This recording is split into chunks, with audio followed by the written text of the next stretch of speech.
We are in Central Africa. This is Equatorial Guinea. To my right is the Gulf of Guinea. You're going to get a better view of the Gulf of Guinea during the daytime when we bring you some more sights and sounds. We are in the city of Bata in Equatorial Guinea.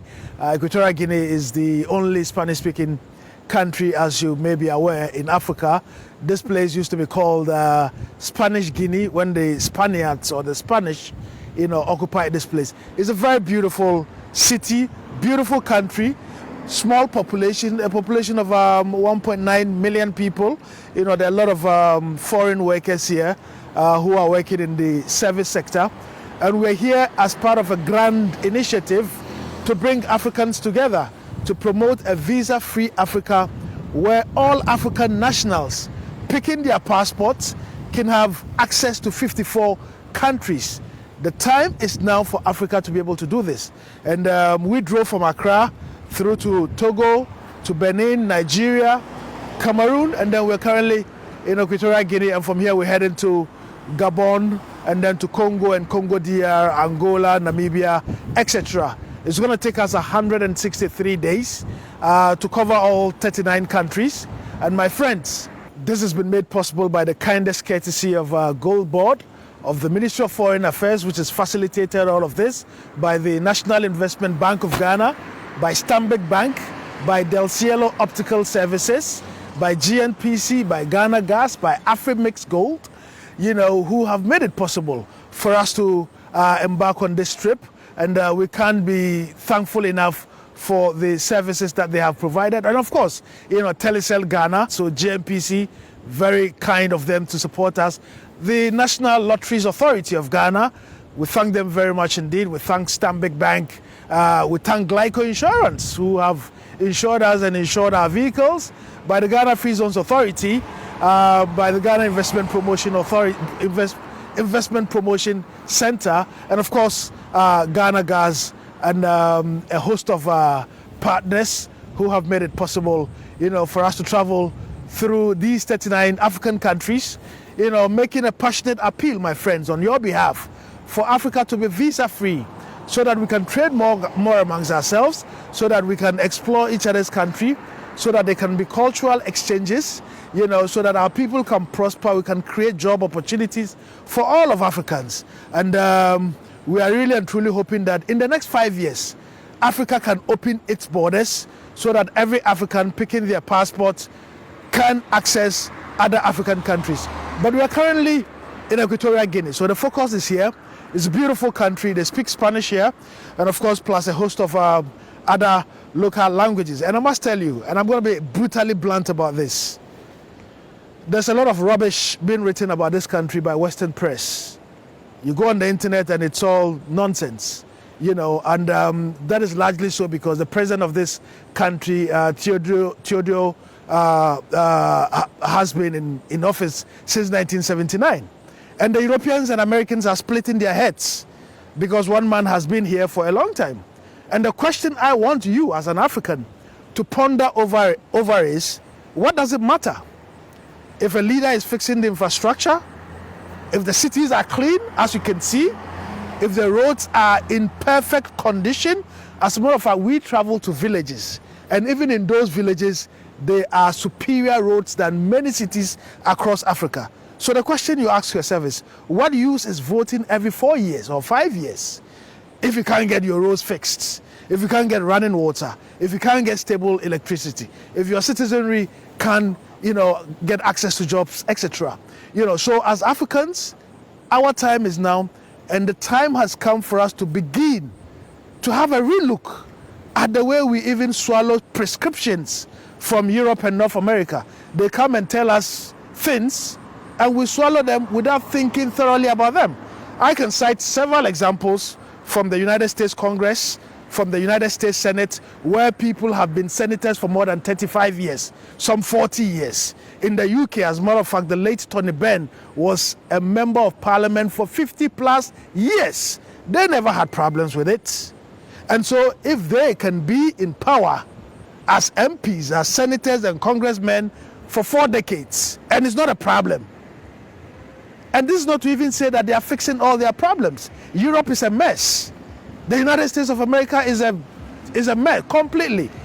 It's ravaged by drugs crisis, by homelessness crisis, unemployment is rising, etc. As Africans, we need to begin to change the narrative of how we look at this great continent, a continent full of opportunities. I'm not saying there are not good things in Europe. That is not what I'm saying. There are very, very good things in Europe and very good things in North America. But I'm saying there are equally good things here. And so we should celebrate the good things, like, Equatorial Guinea, which is doing well by all indices prescribed by these so-called Europeans and North Americans. They say, Human Development Index, whatever. They've got cleaner cities. I mean, look at the sanitation. There are bins everywhere. There's no littering. So I vote every 4 years. My cities are littered. I vote every 4 years. The roads are terrible. People are sitting in classrooms under trees. And you, as an African, you think this is better than having all of these, systems in place? In any case, why are Europeans and Americans not poking the eyes of people in Middle East? Why are they not telling Saudi Arabia or Kuwait or UAE to have elections every 4 years? We as Africans have allowed them to dictate to us and to give us lectures on how we should live our lives. If they have no problem with Saudi Arabia not having elections, why must they have problems with Equatorial Guinea not having elections? My African brothers and sisters, we've been brainwashed for far too long. And the time has come for us to push an African agenda that puts our best interests first. And I'll say one more thing. It is a problem, of course, if a leader is in power for a long time and is not fixing the country. Like we just experienced in Cameroon. The last time I was in Cameroon was in 2014. Cameroon hasn't changed much. There's still terrible roads. The cities are filthy and smelly. And I say this charitably. Our visit through Cameroon has been a nightmare. This is not to say that there are no positives about Cameroon. For instance, I love their electoral system. What they do, currently Cameroon is going to have an election in October 2025. But guess what? Campaigning starts a month before election. In Ghana, we campaign for 1 year. Somebody is MP, somebody is president, and the day he's sworn in, somebody is campaigning to remove the person. And we have problems with corruption, and we don't think that this is part of the problem. Because if somebody is going to campaign for 1 year, you know how much that costs? I've run elections. I know what this costs. It's a lot of money. And so Cameroon has some very positive things. We can change our electoral system. We can support smaller parties like the way Cameroon is doing. We can reduce the time with which parties and individuals in Ghana campaign. It's so expensive, and it's a breeder of corruption because people have to steal money, or people have to beg money, or people have to find monies from all sort of crazy places we don't know. Okay? And so no country is perfect. Every country has their own, challenges and problems and difficulties. And we're hoping that every country would strive to fix those problems. But please, we should stop taking lectures from Europe and North America. We should stop taking lectures from Europe and North America. They are no better than us. Go to Toronto, and it's a city I've visited quite often. From you get into Toronto, you see junkies all over the streets. In the city center. I mean, where in an African city do you see junkies taking over our streets? Not in Accra, not in Kumasi, certainly not in Malabo or Bata here in, Equatorial Guinea, and not in, Ouagadougou or Cotonou. So why are we doing this to ourselves?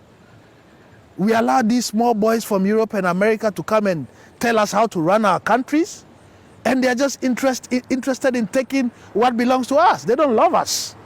We should love ourselves the better or more. And so I'm making a passionate appeal to all of us as Africans to think deeply about what democracy even means to us. We should think deeply about that. We're running elections every 4 years. Others are doing every 5 years. what do we have to show for that? What do we have to show for it? And so I want to end it here. And thank you for watching. And to say to you that there's a lot more we can showcase to you, or we would be showcasing to you from here in Equatorial Guinea. And you keep watching. And we thank our sponsors for making this possible. We'll see you at the next destination.